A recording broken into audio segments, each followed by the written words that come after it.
There. I just wanted to say thank you to. There's about 7 new subscribers, and for me, that's awesome. I mean, who's going to listen to me? But I'm very thankful for anyone who's subscribed to me. Makes me feel good.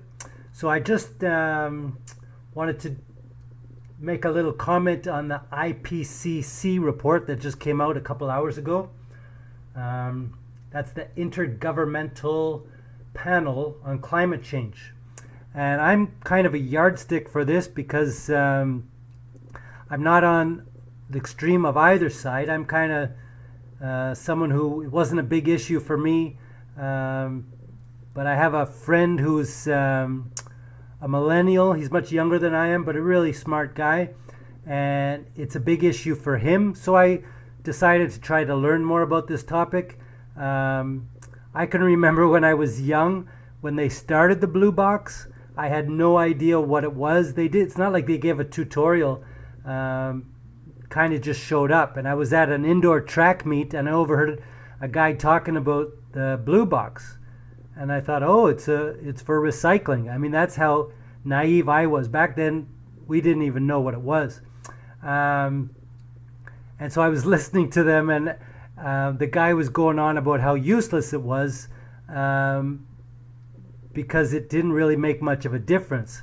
But I won't say propaganda, but the everyone has led us to believe that it makes a huge difference, that we have to recycle. But the dirty little secret is, and I can put a link in this for those of you who don't believe me, the dirty little secret is that it makes very little difference. It actually costs more money to recycle, and we're told that it makes a big difference, but those in the know say it doesn't. Just a little aside. So anyways, I immediately thought back to when I heard Gwynne Dyer.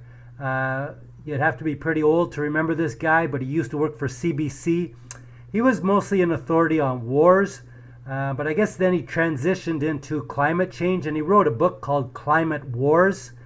And this guy is brilliant. He knows his stuff, and he's very good. So I'm going to put a link into just a short 2-minute clip that he gave about climate change. And he was saying, this was 10 years ago. He said if the climate gets 4 degrees warmer, you can pretty much wipe out all the food that we're going to receive from farmers. So that's pretty scary.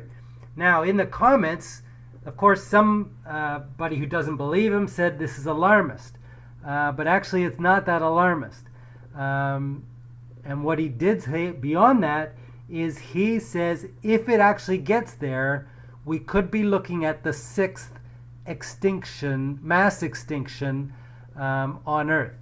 And I had to look it up. I was not aware. I'm not a history guy. I'm not a climate guy. So I had to look it up. But there are actually, and I'll put a link in if you want to know this, there's actually been 5 mass extinctions before on Earth.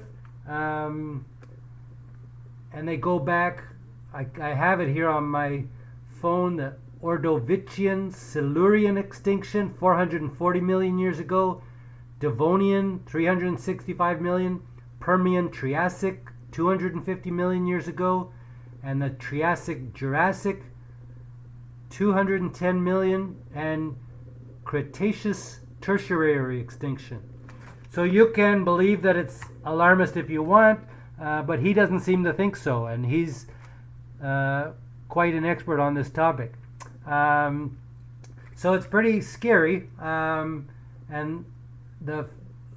another kind of anecdote, I was listening to Dennis Miller talk to Peter Greenberg. He's the travel guy. He's been in the business for 30 years.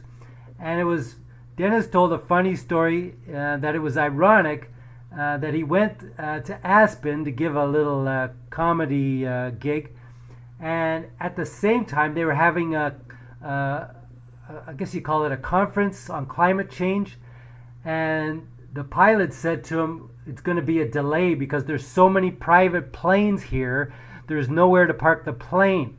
Now Dennis tells the story much funnier than I can, but it was just so ironic.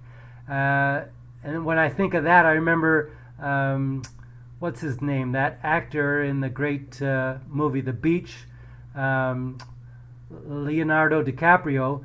He was there was a piece about him years ago going to saying, we have to do a lot about climate change and whatnot, but he took a private plane to get there, and he's not the only one. There's been others, but it is a little ironic that these movie stars talk about climate change while gallivanting in their private planes. So I remember I was teaching over in China, and when this happened, there was a movie called Plastic China that came out. It is right away. It was banned in China. My students didn't know about it. They had no idea what it was. But what it was a film detailing the kids in China who made money going through the garbage, digging out things that were valuable or had some monetary value, and it brought a tear to Xi Jinping, and it made him ashamed of what was going on in his country, and so he banned the film. But CBS did a little story about it, maybe a year or so ago. I'll put a link into that too, in case you haven't seen it, detailing what happened is China and other countries stopped receiving garbage from the West or countries like that who would pay them to get rid of their garbage. I know the Philippines did it, and when I was over there, I saw the vast amount of garbage over there. It was just shocking in Thailand and places like that. So they're no longer willing to take the garbage, even though it's very lucrative, because it is, well, there's a lot of reasons actually, but one is the pollution, and the other is they're running out of space as well to get rid of it. So this is a huge issue with many, many ramifications, and I honestly haven't heard anyone give a clear and concise solution to the problem. So I don't know where it's going. I just know it's a big problem and something that everyone needs to pay attention to and contribute to the solution. I